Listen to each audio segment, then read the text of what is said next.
There are moments in baseball that never make the highlight reel. Moments that happen in the tunnel, in the clubhouse, in the quiet spaces between innings where cameras do not follow and microphones do not reach. Moments where the true character of a player is revealed not by how they perform under the stadium lights, but by how they behave when nobody is watching, or when they think nobody is watching. What happened between a Mets teammate, Francisco Lindor, and Shohei Ohtani on that particular day was one of those moments.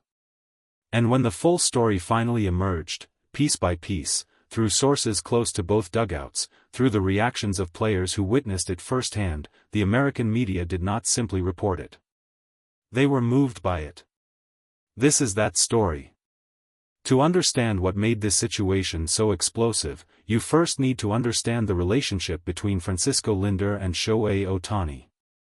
These are not two players who exist in separate corners of the baseball world. They are competitors in the deepest and most direct sense. When the MVP conversation happens, and in modern baseball, it happens constantly, from spring training through the final week of the regular season, these two names appear together. Lindor is one of the most complete players in the National League. He leads, he produces, he elevates everyone around him. His energy is contagious in a way that cannot be coached or manufactured. It simply exists within him. And then there is Ohtani, who, by now, requires no introduction. The competition between them for awards and recognition is real. It is acknowledged. It is something both players are aware of without ever needing to say it out loud. In the world of professional baseball, that kind of awareness lives in the background of every interaction, every at-bat, every game that could shift the narrative one direction or another. So when a teammate, someone wearing the same uniform as Lindor, directed behavior toward Ohtani that crossed a clear and unmistakable line, the reaction from Lindor was not mild. It was not diplomatic. It was furious. What the teammate did was not accidental. That is the detail that matters most and the detail that made Lindor's reaction so immediate and so intense. In the flow of a competitive game between two of the best teams in baseball, there are always moments of friction. Hard slides. Tight pitches. Words exchanged between dugouts. These are accepted as part of the fabric of the sport. Players understand them, absorb them, and move forward. But what this particular teammate directed at Ohtani was different in nature. It was targeted. It was personal. And it carried a quality of intentionality that distinguished it from ordinary competitive aggression. Those who witnessed it from the field described it as something that stopped them momentarily. Not because it was loud or dramatic, but because of what it revealed about the intent behind it. In a sport that carries enormous cultural significance, where players from dozens of countries bring their backgrounds, their pride, and their identities onto the same field, what was directed at Ohtani touched something beyond baseball competition. Lindor saw it. And Lindor, who has built his entire identity around the culture and character of his clubhouse, did not let it pass. Francisco Lindor is many things as a baseball player. He is gifted. He is decorated. He is the face of a franchise that carries the weight of one of the most passionate fan bases in the sport. But above everything else, Lindor is a leader. And leadership, in his understanding of the word, is not something you perform for cameras. It is something you practice in the moments when it costs you something. What it cost him that day was comfort. Ease. The simpler choice of staying quiet and letting the moment pass. Instead, Lindor confronted the situation directly. Sources close to the clubhouse described his response as immediate and unambiguous. He made it clear, in the language that athletes use with each other, direct and without decoration, that what had just happened was unacceptable. That it did not represent who the Mets are as an organization. That it did not reflect the standard he holds himself to or the standard he expects from those who share his clubhouse. The conversation was not brief. It was not a warning glance or a quiet word in passing. Lindor made sure the message was received completely. And then he did something that surprised even those who know him well. He went further. After the game, in the complicated space of a clubhouse where emotions are still raw and pride is always present, a belated apology was delivered to Shohei Ohtani. This is the part of the story that the American media struggle to process cleanly, because it does not fit neatly into the narrative frameworks that sports journalism typically uses. It was not a press conference apology. It was not a statement released through a team spokesperson. It was a private, human moment between a player who had acted wrongly and the player on the receiving end of that behavior. The apology came late. Later than it should have. And those who observed the situation noted that without Lindor's intervention, it is genuinely unclear whether it would have come at all. Lindor's fury was the catalyst. His willingness to make the situation uncomfortable, for his teammate, for the clubhouse dynamic, for himself, was what created the conditions in which accountability became unavoidable. What the teammate said during that apology has not been fully reported. What has emerged, through careful accounts from those present, is that it was genuine.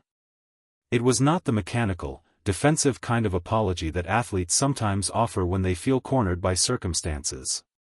It was the other kind, the harder kind, where something honest is actually being communicated. Ohtani listened. And then he responded. This is the moment that brought the American media to tears.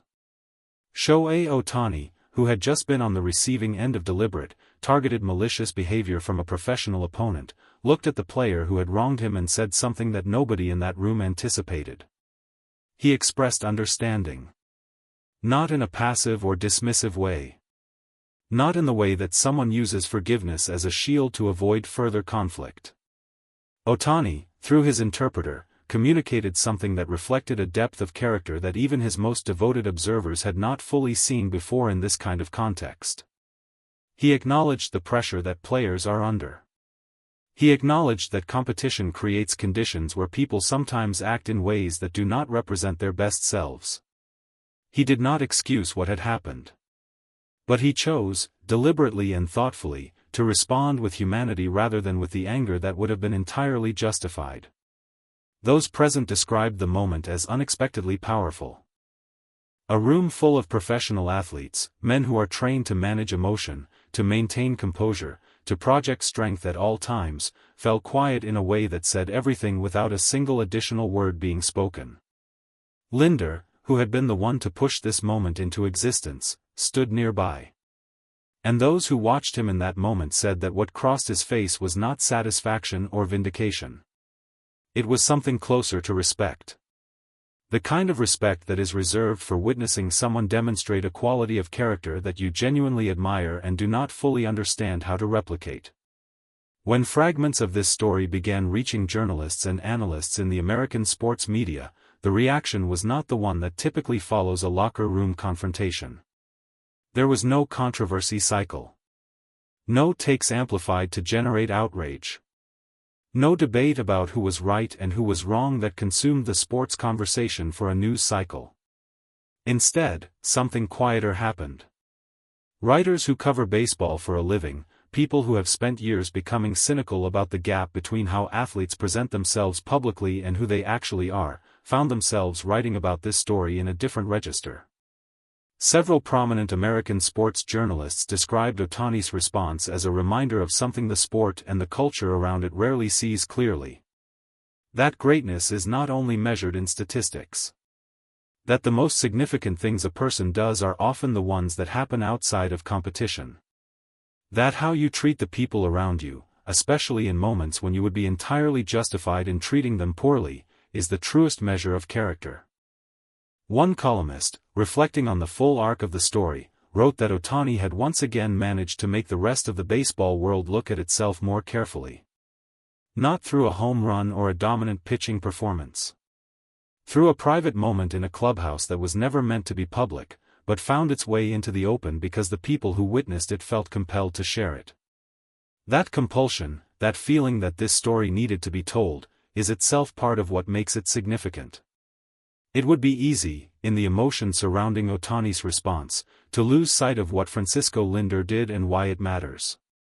Lindor is a competitor. He wants to win the MVP award. He wants to beat Ohtani on the field. That desire is real and honest and entirely appropriate. It is part of what makes him one of the best players in baseball. But when a line was crossed, when someone in his orbit directed something genuinely harmful at a competitor, Lindor's competitive instincts did not override his human ones. He made a choice that cost him something. Clubhouse dynamics are fragile and complex.